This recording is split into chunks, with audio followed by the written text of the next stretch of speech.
Well, actually, I kind of respected him for walking out in the daylight, but when you look at the cost of that, that's why the kids sneak out at night, you know? What kind of strength do you have to have at 17 when your mom's standing there calling after you to just keep walking? And that's brutal. That's brutal stuff, you know? And then there were other scenes, of course, breaking up with Sarah. Just through this whole book, literally, when I wrote it, I had to go back and just relive everything so I could describe it. Literally see it again.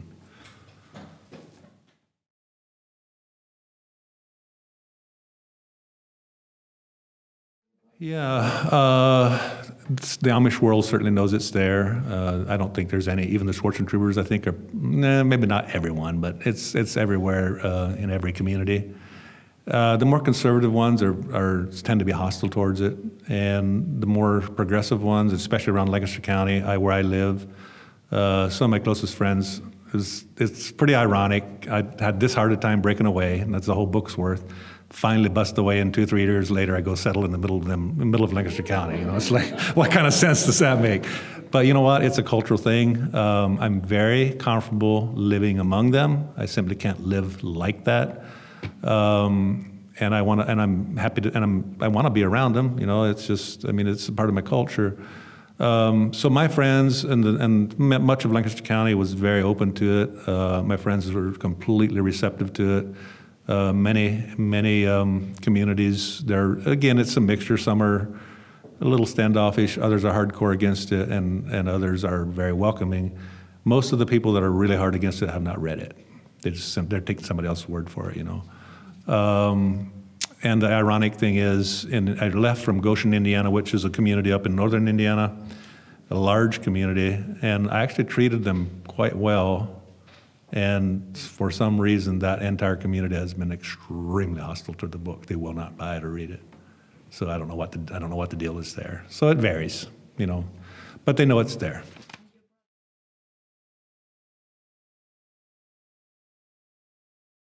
Well, that was also my family overall. When the book was done but not published, they come out with these advanced copies that, you know, you can still go through and pick out the mistakes. And the editor asked me, the top editor that made the book happen, has your family read this book? And I said I did not show it to any person in the whole world because I didn't want it to be seen by anybody. And she said, you must let your brothers and sisters read it. I said, I don't want to. She said, you have to. I said, I don't want to. She said, you have to. So she sent me 6 copies, and I sent them out. And I was just astounded. Their support was just out. They were totally supportive. There were things that they would have said, they would not have written. They did not dispute the fact that all of it happened. And they were very supportive, and I was very grateful for that.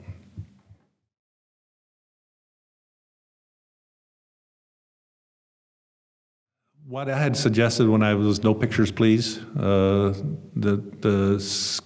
from an Amish childhood. And then, of course, I wanted more literary titles like Look Homeward, Amish Son, you know.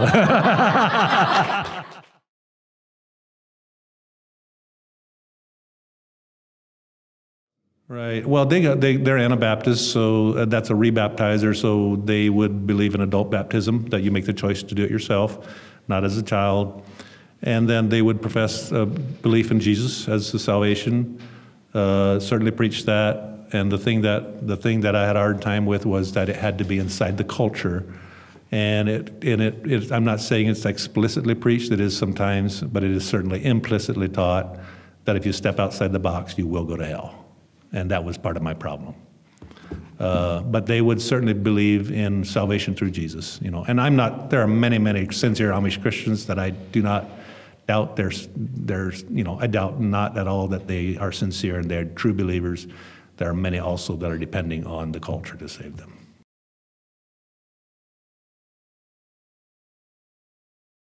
Well, it really is funny because kind of 2 things happened. The book came out and Facebook happened. And all of a sudden, we're up, out of the 5, one never left again.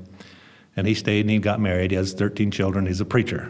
So there's right there. Okay, he had that little foray. He's in the book to his great shame. You know, he's there. It just happened. All the rest of us left, and we're scattered around. let me see, Marvin, Rudy, me, Marty, 4 of us are connected on Facebook. So we keep connected. And then one of the older ones, Willis, is in the book.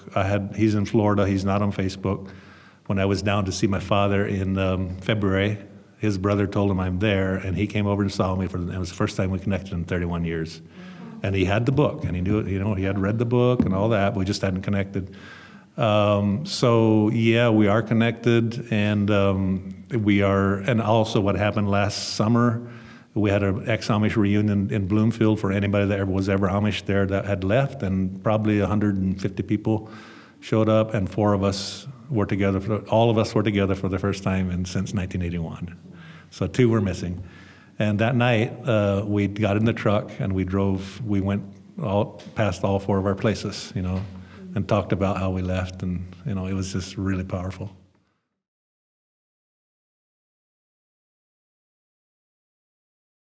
Well, it's actually a character in the book, and I actually go through that situation, that scene, the character at the end of the book that I meet that actually brings me to the place of contentment where in my heart, where I can choose to leave, and he joined from the outside. And I go into some detail of how hard that is, because people from the outside think it's such a pastoral, peaceful life, and they just don't know. When they get there, you got the language barrier, you got to get up at dawn, you're working hard, there's politics, and it's just not what it looks like from the outside.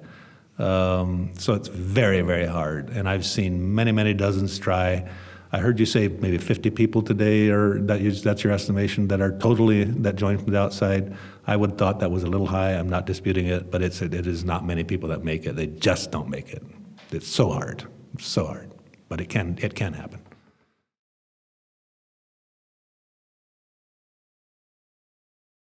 It's a very patriarchal society. The men are very much in control.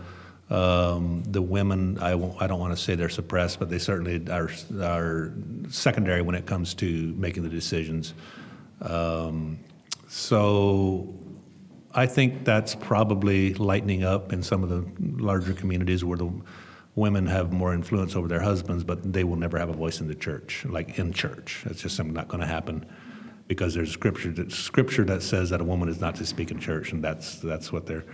And when you go to, the Amish have been, I want to say they've been extremely fortunate that when I grew up, we were very much second-class people. Back in the 60s and 70s, we were pretty much looked down on. And it's my perception that when somewhere in there, where the novels started coming out, and all of a sudden they're the darlings of the darlings of the darlings. And to me, that's a fairly dangerous place to be, because the wave will crest sometime, and then it's going to crash. I believe that will happen. I don't know when. Where popular opinion might turn against them. I don't know if that makes any sense, Dr. Crable, but that's my opinion. Because I saw it when I was growing up that we were not favored at all. We were despised.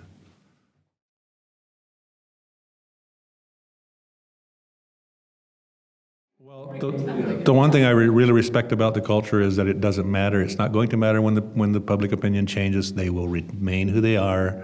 They never really ask for the popularity. They deal with it, but it's not like they were out there looking for it. And when the tide does turn, they're just going to be who they are. And I tremendously respect that. It doesn't matter. It doesn't have to make sense to you. It doesn't have to make sense to any of us. If it makes sense to them, that's all that matters, and I respect that.